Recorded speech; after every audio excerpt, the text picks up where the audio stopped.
audience, then let me start this morning with my PhD topic, which is about novel prognostic prediction methodologies in childhood cancer.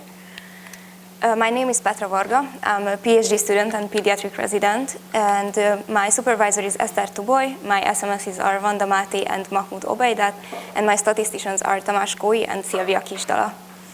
I have a vision to modernize clinical care and research support in pediatric oncology, and for this I would like to bring in future-proof global approaches in risk stratification of childhood cancer. I would like to reach this via two specific goals. First, we will compare the prognostic accuracy of prediction models used in childhood cancer, and as a second project, we will build a prognostic model using machine learning.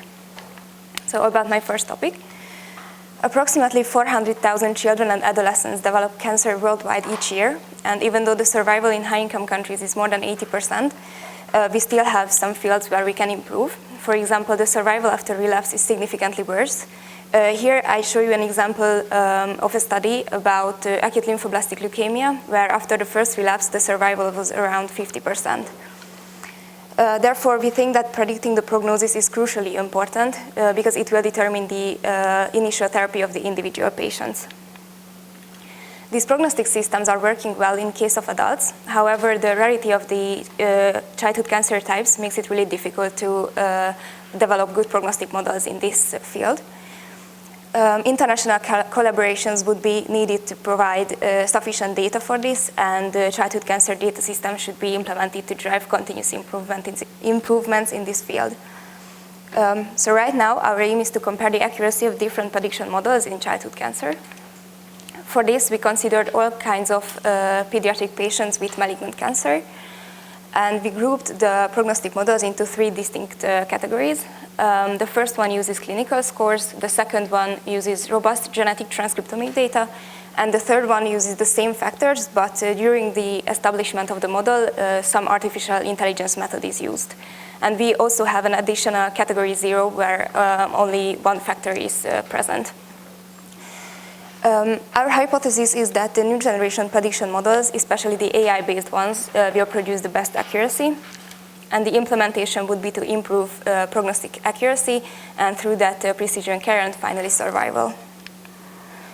I have conducted my systematic search at the end of last year, and after the selection of the original articles and the references, I have 306 eligible available full texts.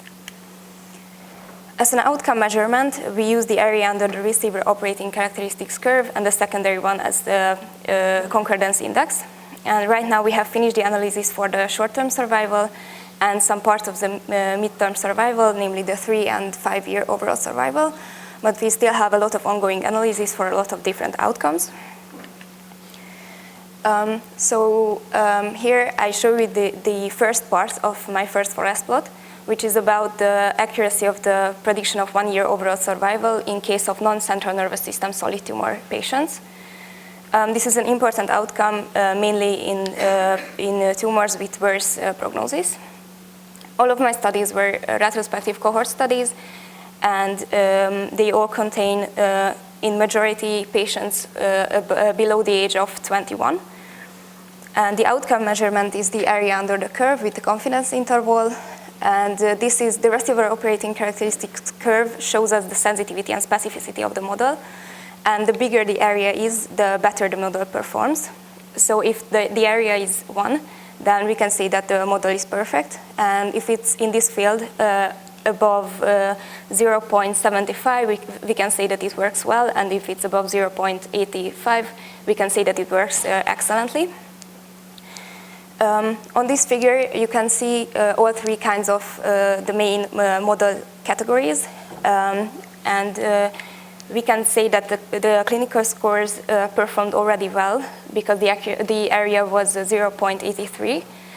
The genetic transcriptomic models performed excellently with 0.85, and the AI-based models were really exceptional with 0.93 area.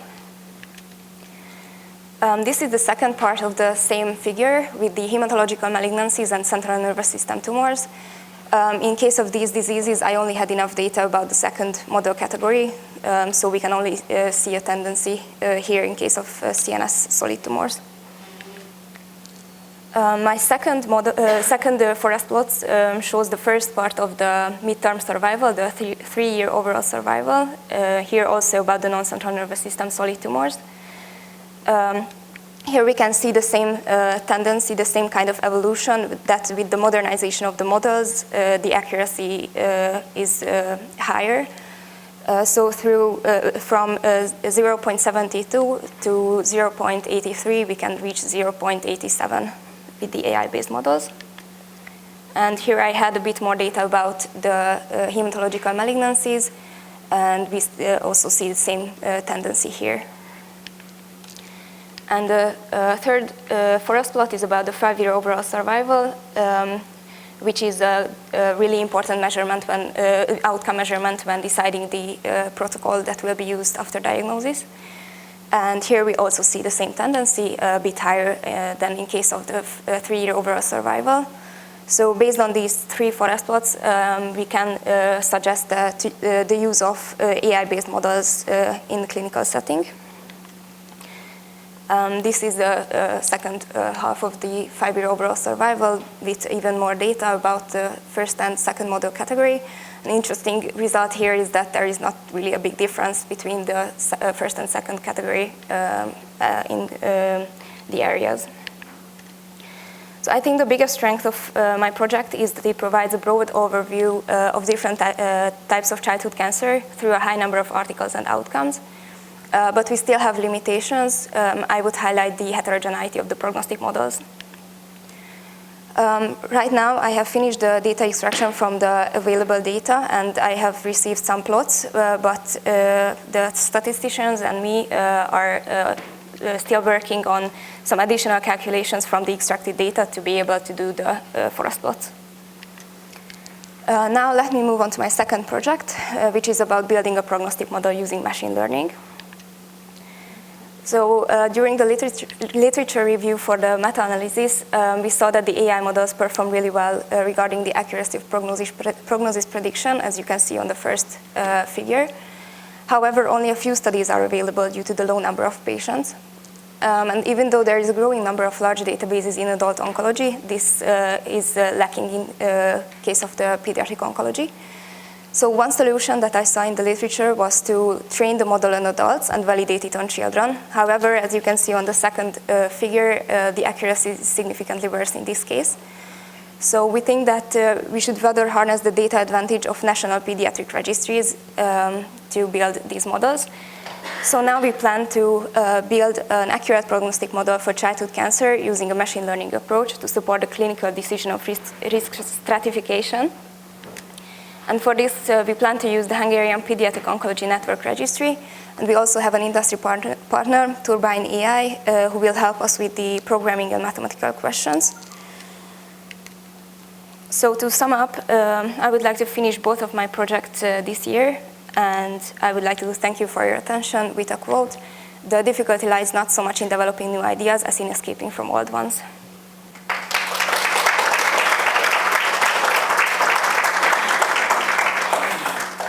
My question is regarding terminology.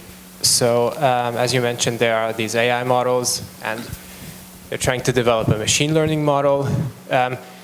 My PhD topic is rather similar to yours, and I found it sometimes confusing that the same exact model is sometimes used, labeled as an AI model, sometimes a machine learning model. It has its separate name. So how were you able to sort of make distinctions in this sense?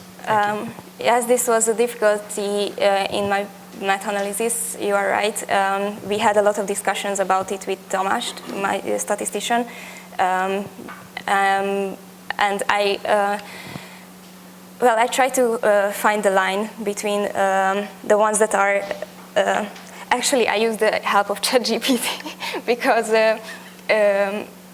it helped me to find the line between the machine learning models that are rather only statistical methods and the ones that are really AI-based, so there is neural network used or something like that.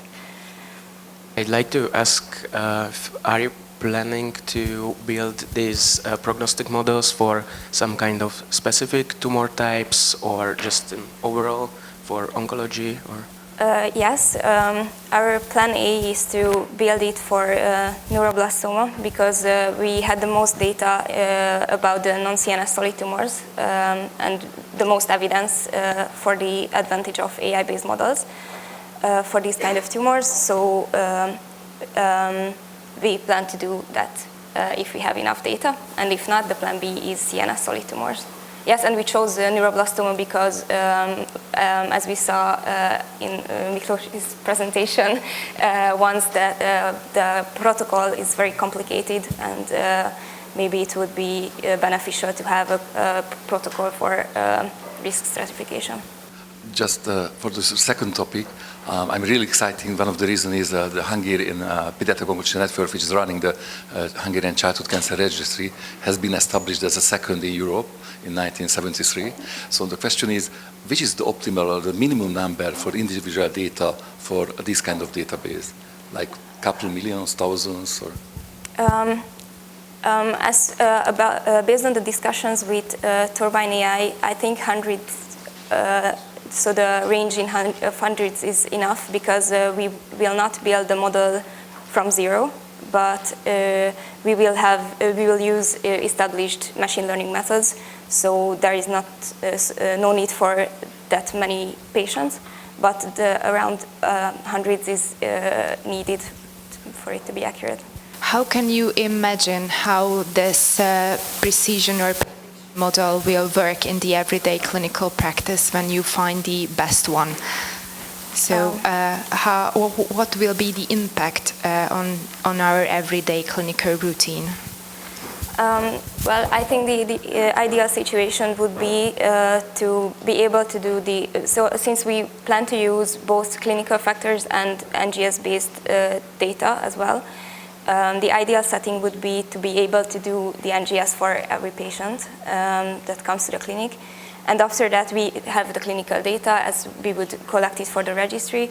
And then our model we could write the data in, and our model could quickly predict the prognosis, and it would be easier to decide on the protocol. So I think this would be the ideal situation.